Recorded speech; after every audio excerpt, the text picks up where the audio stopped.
Hello, my name is Denita Johnson. Hello, my name is Frank Pank.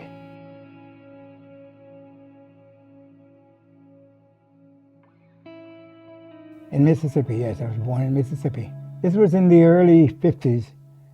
Basically, I grew up until from the age of 3 or 4 to age 12.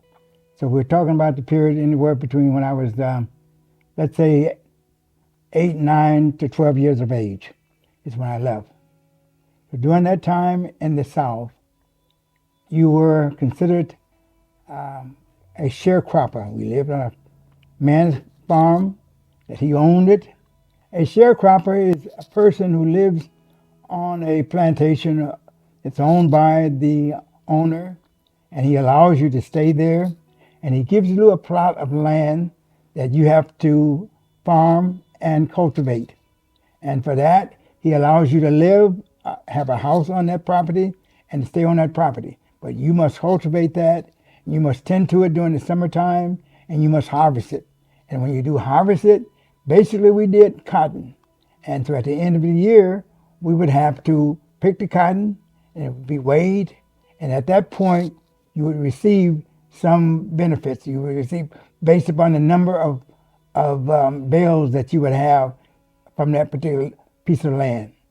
And so you would go to the general store and you would get your supplies based upon the money that you had. But basically, you didn't have any money because you didn't receive that much. And so they would give you credit. And you would use that credit for the rest of the winter. But during that time, you didn't get anything from the farm, except you could raise your own chickens and hogs and things like that on your own. To give you an idea of what was going on in the South at that time, you lived on a farm, you were black, everybody knew that, and there were whites there, but you had no contact with them, none at all. They did not speak to you, they would not say anything to you or anything. When you passed them on the street, you had to go, you could not, well, most of the time there was no sidewalk, but if there was a sidewalk, you had to get off of the sidewalk and walk with your head down. You could not look them in the eyes, you could not look them straight up, you could not say anything to them, you had to go away. Also, there was the general store. The general store was where everybody had to go to get everything. There was a water fountain in the front, there was a water fountain in the back. And blacks had to go to the back. You get water, you had to enter the store from the back. You did not enter it to the front. Because I remember them coming to the house of one of our neighbors and at night, like midnight, and they all had lanterns and candles and stuff, and they would call the person's name out. And if they would tell you, either you send them out or we will burn your house down. And so if the person did not come out, they would destroy the house. So most of the time, if a person found out that they were being targeted, they tried to run away. Now where they could go, who knows? Because most of us didn't know anybody else. They didn't know anywhere to go. But by the grace of God, they were able to get away. At 12, my mom passed. And when she passed, my dad came and got me. And at that point, I had never stayed with him. And so I transitioned to stay with my dad. I was the baby of the family at that point. I had 2 older sisters. My older sister had gone, and she had kids, and some of those kids were still staying with us at that time. And so when my mom died, I was very devastated because I was her baby. And so about 2 weeks after my mom passed, a voice came to me where I had a dream. And the voice told me, he said, "You may be alone, but you're not by yourself." He said, "I will be with you until the end. No matter what you go through, I will be there."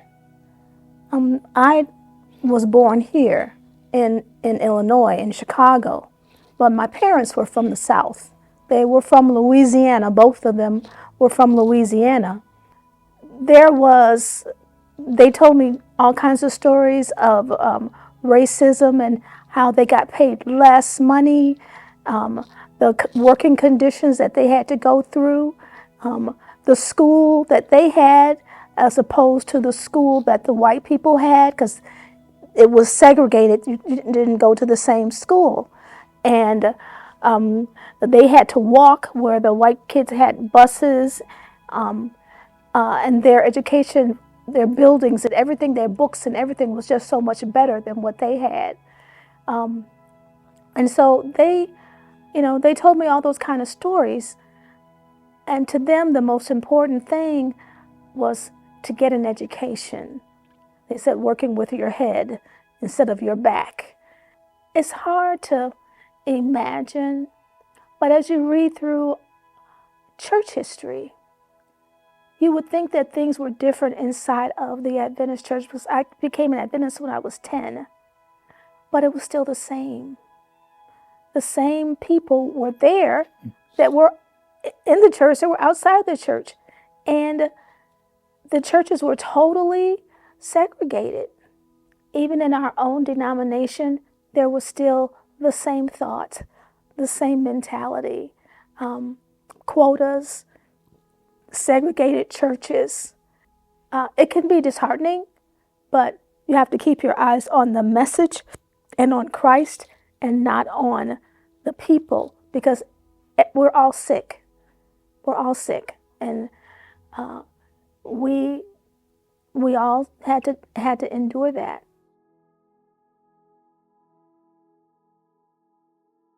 Because of that, that dream that I had, that really set me on a path of stability for the rest of my life. And so I tell the story that I was raised from the grave, and that's what I mean. And certainly there were some very, very difficult times in my life, very difficult, you see. But through those difficult times, I still held on to the promise that the Lord gave me that at night. You're not by yourself. I will be with you. And I held on to that, even though I didn't see a way out, or didn't know what was going to happen the next day or what have you. I still held on to that. And I believe that, and I believe it today. The church that I went to, the African American Seventh-day Adventist Church, was always going to be there for me. From what I see around me, from the experiences that I had in the church, if someone wants to migrate up from the South, someone in the church, if not the person's family, someone in the church would take them in and help them get on their feet. If someone needed food, we didn't have food pantry, but the church would bring food for them and give them food, give them clothing. We would always make sure that you were taken care of. You knew that the church had your back. You knew the church had your back. I'm thinking of my son, who is a dark-skinned black man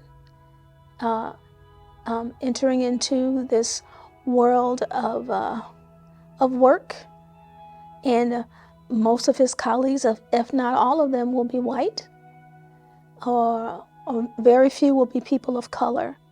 And he has to learn to live and navigate in two worlds. I will tell him, don't forget who you are and be proud of who you are. You are a black man, and your history did not start with slavery. You are not a slave, or you are not the descendants of slaves.